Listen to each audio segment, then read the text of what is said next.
Ever try to snap a quick pic in a dimly lit room or catch a cool shot at a concert and it just looks, well, kind of crappy? Yeah, I think we've all been there. It's like, Yep. you've got a great image, but something's just off. Right. And 9 times out of 10, the culprit lurking in the shadows is that sneaky little thing we call ISO. But hey, no need to pull your hair out just yet. Not at all. Because today, we're going to demystify this whole ISO thing and give you the 80/20 on how to use it like a pro. Exactly. We all lead busy lives, right? Nobody's got time to wade through a zillion-page camera manual. Oh, tell me about it. But the good news is, you don't have to. Okay, so bottom line, what is ISO in the simplest terms? Imagine your camera is like, I don't know, a light sponge. I like that. Yeah, and that sponge can be adjusted to soak up different amounts of light. That's your ISO at work. Low ISO, small sponge, not absorbing as much light, perfect for those bright, sunny days. Exactly. Low ISO is your go-to for crisp, clean images. But then when you step into, say, a dimly lit room, your camera needs a little boost to capture the scene. Ah, so that's where we crank up the ISO. Oh, I got it. Now your camera's rocking a super absorbent sponge, soaking up every photon it can get its metaphorical hands on.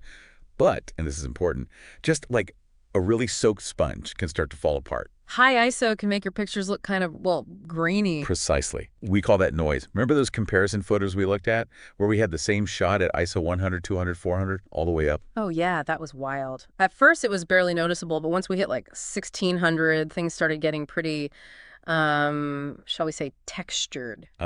Yeah, textured works. And when you push it even further, like the 3200, 6400, you start entering this almost otherworldly zone. Yeah. I mean, some cameras even go up to 12,800 or even 25,600. Whoa, seriously, that's like a whole lot of sponge. Okay, so to avoid that grainy look, I'm guessing we want to keep the ISO as low as possible most of the time. For sure, especially if you're all about those crisp, clean, super detailed shots. But here's the thing, that grain, that noise, it's not always a bad thing. Yeah, some photographers actually use it creatively. Yeah. Adds a certain mood, a texture. Think gritty black and white street photography.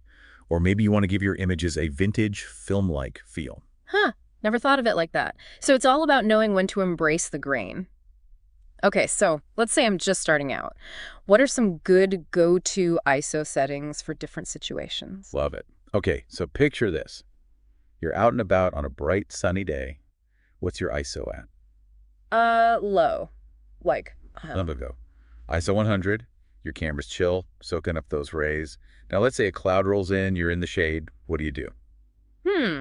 I'm sensing a need for more sponge. Bump it up a notch.